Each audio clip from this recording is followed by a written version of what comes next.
Hello, my name is Keshwani. It's K-E-S-H-W-A-N-I, Keshwani. I have been solving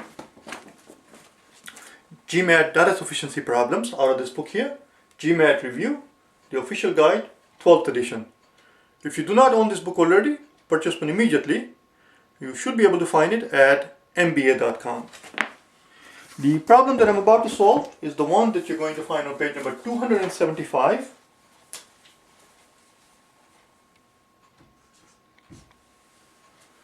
Data sufficiency problem rather, number 28, as I just said. Let's take a look at it. It says, division R of company Q. You have to have the book in front of you. Read the problem with me, along with me, have the book in front of you. Division R of company Q has 1,000 employees. All right.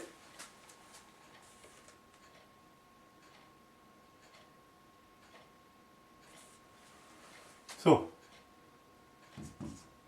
division R has 1,000 employees.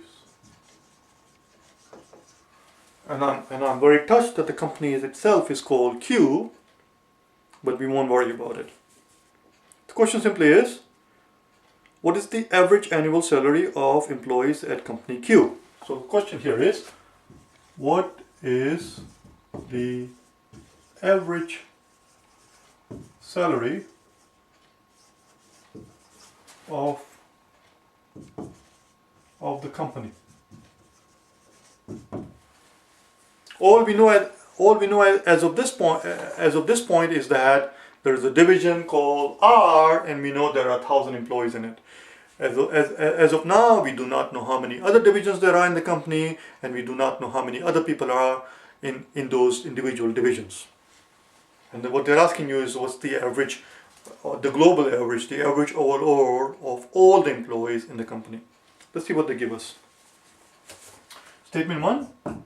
It is a data sufficiency problem, therefore before we do any work at all, let's put down A, D, B, C, E. And again, if you do not know still as to what I just did, and if you think that I need to see somebody, then please go and watch this video, GMAT data sufficiency intro, and you will understand what I just did here and what all of that means. Let's see, what does the first statement tell us? The first statement tells us that the average annual salary of the employees in division R, average salary for division R is $30,000.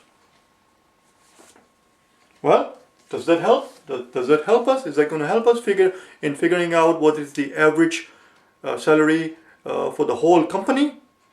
The answer is no.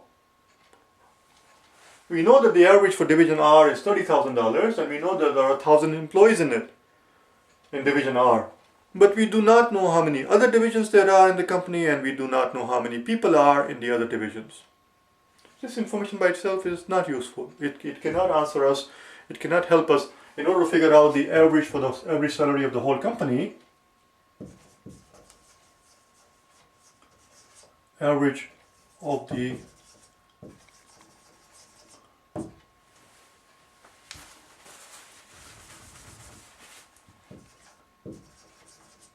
whole company, we need to figure out total wage or salary expense over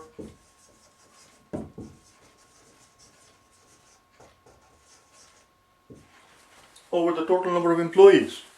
So we can figure out how much money they're spending on salary in division R, because we know there are 1,000 of them, and we know that each the average is $30,000. So it looks like $30 million. $30 million is spent on salary in division R.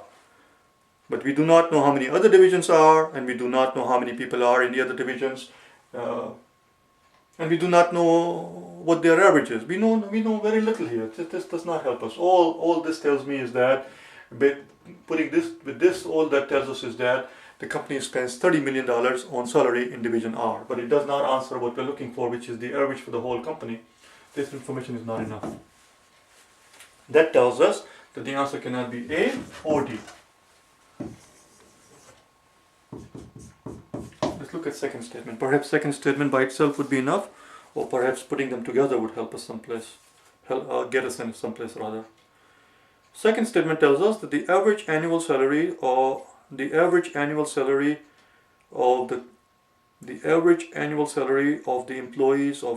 employees at company Q who are not in division R is 35,000. All right, so now we know that the average for the rest is 35,000. Average for the rest. Do you see a problem? Just like here, we knew that there were 1,000 employees, and once they told us that the average for that division was 30,000, putting them together, we could figure out that they must have spent $30 million on the salary expense for division R. Here they tell us what the average is for the rest. They do not call them the rest. They use the words people who are not in division R, which is same as the rest.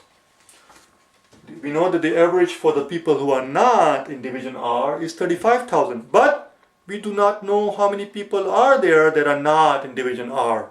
In other words, we do not know the number of rests. How much is the rest? That's why I put it in a box. How many people are in the rest of the company? That's the missing part here. If we knew how many people are in the rest of the company, and we know their average salary, again we could multiply their average with the number of people in the rest of the company, we could figure out the total salary bill that is, for the whole of the rest of the company, and we know how much they spend on the division R.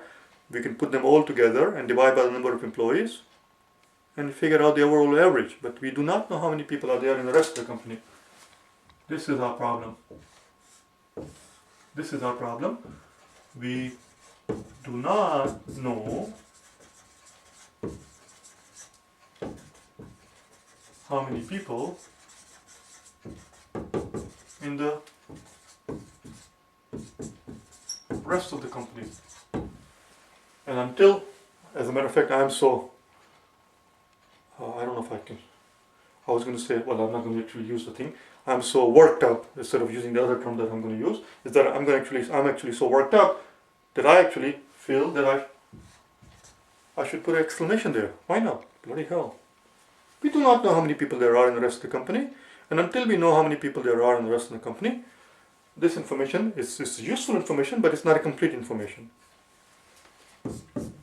Again, if you put them together, putting the two statements together, so the answer is not B. Putting the statement 1 information in statement 1 and statement 2 together still is not going to tell us how many people are in the rest of the company. So the answer here is E. The answer is neither. Neither of this statement is any good. That's all. That's all it was. I hope you found it helpful. If you wish to get hold of me for personal private tutoring, I do tutoring over face-to-face tutoring. I also tutor over the internet through Skype, and I do consultation and tutoring over the telephone.